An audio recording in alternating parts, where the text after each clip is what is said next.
के माता पिता उसके लिए एक अच्छे लड़के की तलाश कर रहे थे। तभी कल्पना के मामा आते हैं, लड़के के बारे में बताते हैं। कहते हैं लड़के का नाम राहुल है, वह किसी कंपनी में मैनेजर के पद पे है और महीने के 70,000 कमाता है। कल्पना के माता पिता ने लड़के की फोटो देखी तो उन्हें लड़का पसंद आ गया। जब कल्पना की माँ ने लड़के की तस्वीर दिखाई तो कल्पना ने कहा, जब आप लोगों को लड़का पसंद आ गया तो ये मुझे भी पसंद है। अब लड़का और लड़की वालों के परिवार ने शादी की तारीख तय कर दी।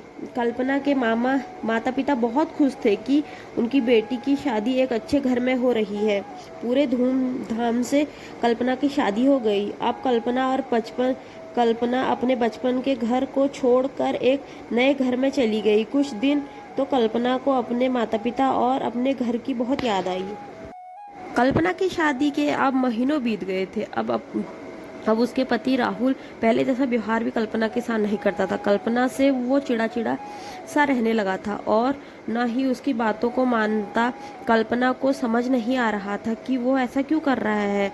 वो बस रो रो कर अपने दर्द को कम करने की कोशिश करती। एक दिन कल्पना को पता चला कि राहुल सिगरेट पीने के बहाने छत पे जाता और किसी लड़की से बात करता है। जब कल्पना ने राहुल से पूछा कि आप रोज छत पे जाकर किससे बात करते हैं तो राहुल ने जवाब दिया कि वो मेरे ऑफिस का फ्रेंड है, बस उसी से बातें करता हूँ और तुम अपने काम से मतलब रखो, ज़्यादा सीआईडी बनने की ज़रूरत नहीं है। होली का दिन था। राहुल के कुछ दोस्त उसके घर पर आए थे। सभी ने घर पे पार्टी की। उस दिन राहुल का एक दोस्त थोड़ा ज़्यादा ड्रिंक किया था और उसने नशे में कल्पना के सामने जाकर कहा, भाभी आप इतनी प्यारी हो और मासूम हो, फिर भी राहुल भाई दिन भर उस घमंडी नेहा से बात करते रहते हैं। लगता है आप राहुल भाई का सही से ख्याल नहीं रखती। ये सुनकर कल्पना का शक अब हकीकत बन चुका था। अगली सुबह जब कल्पना ने राहुल से पूछा कि ये नेहा कौन है और क्या लगती है आपकी, राहुल मैं तुम्हें क्यों बताऊं? कल्पना मैं बीबी हूँ आपकी।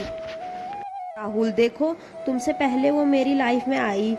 कल्पना तो फिर मुझसे शादी क्यों? राहुल बस तुम अच्छी लगती इसलिए तुम कर लिया। कल्पना अब तुम देखना मैं उस कमीनी लड़की को कैसे सबक सिखाती हूँ। नेहा को कल्पना ने कमीनी कहा तो राहुल ने गुस्से में कल्पना को बहुत मारा और उसे कमरे में बंद कर दिया। कल्पना के सास को सब पता था, फिर भी वह अपने बेटे के सामने एक शब्द भी नहीं बोलती थी।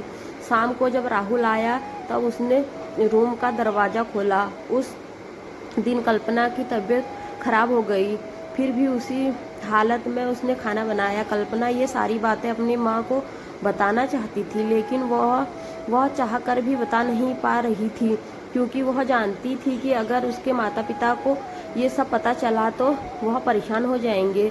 राहुल अब कल्पना के साथ नौकरानी जैसा व्यवहार करने लगा, छोटी छोटी बातों पे उसे मारता। कल्पना अब धीरे धीरे डिप्रेशन का शिकार होने लगी। उसके दिमाग में गलत ख्याल आने लगे। अब ना वो समय पे खाना खाती और ना ही किसी से बात करती। आखिरकार एक दिन कल्पना ने रूम में फांसी लगाकर आत्महत्या कर ली। कल्पना ने आत्महत्या का कारण किसी को नहीं बताया, लेकिन उसके सास को पता था कि कल्पना ने आत्महत्या क्यों की। दूसरी तरफ कल्पना के माता पिता का रो रो कर बुरा हाल हो गया। कल्पना की मां ने पुलिस को आत्महत्या कारण उसके ससुराल वालों को बताया। पुलिस राहुल और उसके माता पिता को ले गए, लेकिन पैसों के दम पर कुछ ही दिनों में राहुल और उसके माता पिता जेल से छूट गए। जीवन में अक्सर अच्छे दिखने वाले इंसान अच्छे नहीं होते, उसके अंदर कहीं न कहीं बुराई छिपी होती है और वही बुराई किसी की जिंदगी को बर्बाद कर देती है। कुछ ऐसा ही कल्पना के साथ हुआ। थैंक यू, धन्यवाद। वीडियो अच्छी लगी तो लाइक कमेंट शेयर।